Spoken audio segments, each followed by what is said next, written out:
It's 2 a.m. You're lying in bed, and instead of drifting off, your brain is doing math.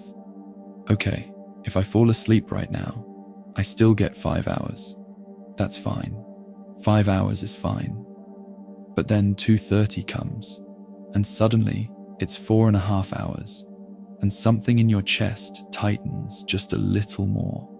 By 3 a.m., you're negotiating with yourself like a sleep-deprived accountant, and the cruel irony is, the harder you calculate, the further away sleep gets. Sound familiar? Because if it does, you're not broken. You're not weak. You're actually experiencing something psychologists now have a name for: sleep anxiety.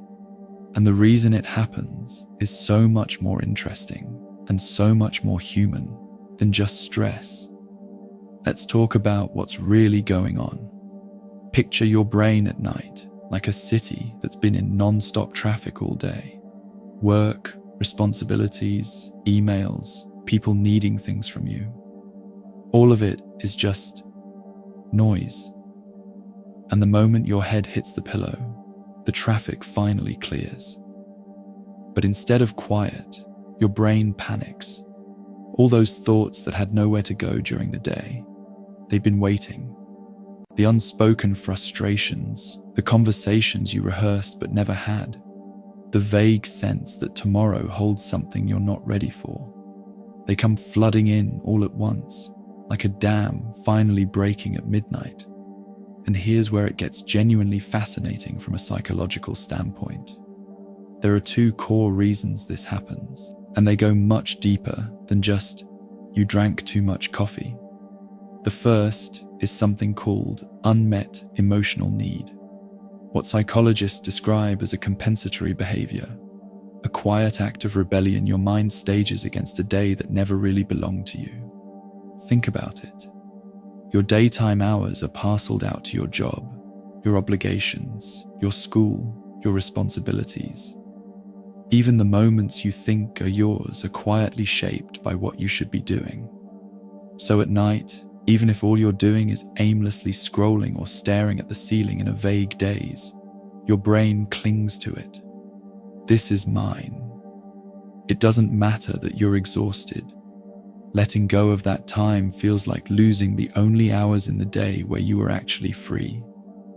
And somewhere in the back of your mind, there's also the weight of tomorrow. A tomorrow that doesn't feel particularly exciting. A life that still has too many unsolved problems sitting in the corner like unopened mail. The second reason runs even deeper. It's about security. When you close your eyes at night, stripped of the structure and busyness that made you feel competent and in control all day, you quietly regress. Psychologists have found that without our daytime props, our routines, our roles, our phones, we become surprisingly vulnerable. In a very real neurological sense, you resemble an infant, helpless, exposed, alone in the dark. And if you didn't receive enough consistent comfort early in life, if cries went unanswered, if transitions weren't handled gently, if you were left to figure out aloneness without a guiding hand, a part of you never fully stopped waiting for that reassurance. It still shows up at 3 a.m., restless and reaching for something it can't quite name. So what do you actually do about it? The counterintuitive answer is stop fighting.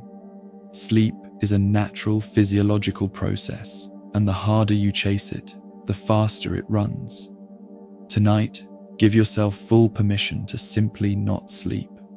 Eyes closed, body resting. That alone has value. Your nervous system doesn't need unconsciousness to recover. It just needs stillness. Try this too. Schedule your worrying. Genuinely. Pick a window during the day, say 4 to 4:30 p.m., and write your anxieties down then. When they resurface at night, you can honestly tell yourself, I've already dealt with that. It can wait until tomorrow. And if you're still lying there, wide-eyed, try the strangest trick in the psychologist's toolkit. Tell yourself you must stay awake. Force yourself to keep your eyes open. More often than not, The moment your brain stops chasing sleep, sleep quietly walks through the back door. But more than any technique, hear this. Not sleeping one night doesn't mean you failed. It means you're carrying something heavy, and your mind is still trying to process it. You are already doing your best with the life in front of you. So tonight, if you can, just let yourself off the hook. You've earned it. If this resonated with you, drop a comment below telling me what time it was when you last watched something like this instead of sleeping. No judgment. I already know the answer,